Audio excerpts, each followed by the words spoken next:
come out being thought leaders, great organizational leaders. Our young global leaders are selected by the top editors-in-chief around the world. After our own internal review, we work with Heidrick & Struggles externally in 65 offices around the world to vet the shortlisted candidates. And finally, they go to a selection committee chaired by Her Majesty Queen Rania of Jordan and prominent business leaders and politicians and media leaders. Around 150 are chosen each year, of whom about 125 become active, and they go to Davos and they go to regional meetings. I benefit from young global leader early days.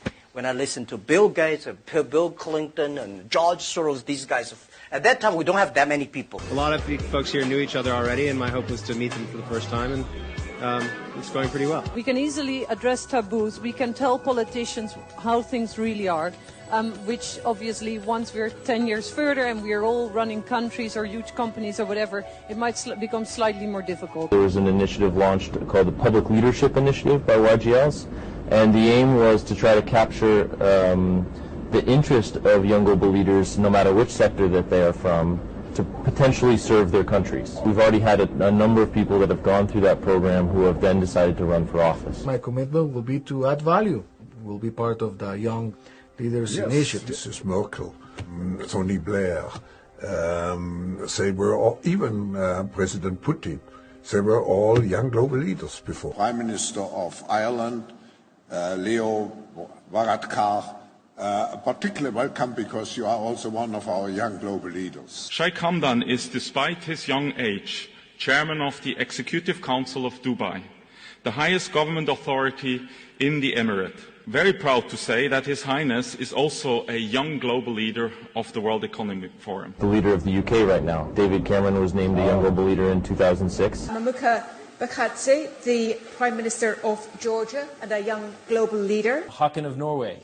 Haakon is the Crown Prince of Norway. He's also a member of our Young Global Leaders alumni community. President Calderon, you had been selected in 1997 as a global leader for tomorrow. You have already in 1993 been here for the first time as a global leader for tomorrow. And Klaus Schwab, I really have to congratulate you for your farsightedness. You picked out again the right individual. Monsieur De Croo, vous avez été Young Global Leader du Forum économique mondial. Vous avez récemment fait une visioconférence avec Klaus Schwab. After the birthday, I'm out of Young Global Leader of Davos. I finished because over 40 is finished this time. I'd like to explore a little bit what it's like to be a new young global leader. Gavin Newsom, the young, energetic, innovative mayor of San Francisco. He is also among those who the young global leaders here at Davos this year. Bozidar Jelic, the Deputy Prime Minister for European Integration and Minister of Science and Technology Development of Serbia, and a young global leader. She was named a young global leader by the World Economic Forum. Minister Jolie. Minister Mohamed Lutfi, the Minister of Trade of Indonesia and a young global leader. Juan Carlos Pinzón Bueno, Minister of the National Defense of Colombia, young global leader. Chrystia Freeland, she's the Minister of International Trade of Canada and used to be a young global leader of the World Economic Forum, if I may mention that. I'm afraid it's true. What we are very proud of now is the young generation, like Prime Minister Trudeau, President of Argentina and so on, that we penetrate the cabinets.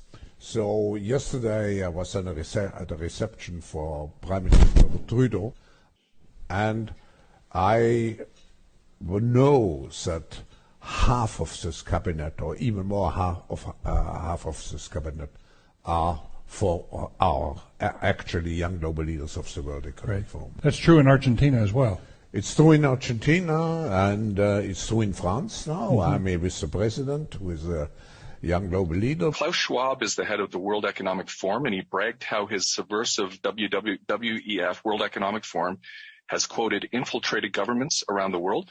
He said that his organization had penetrated more than half of Canada's cabinet. Could the member please name which cabinet ministers are on board with the WEF's agenda My concern is the deputy. Order. I know the member was in a really good question there, but the audio is really bad and the video is really bad as well. That member is promoting open disinformation. That's not debate.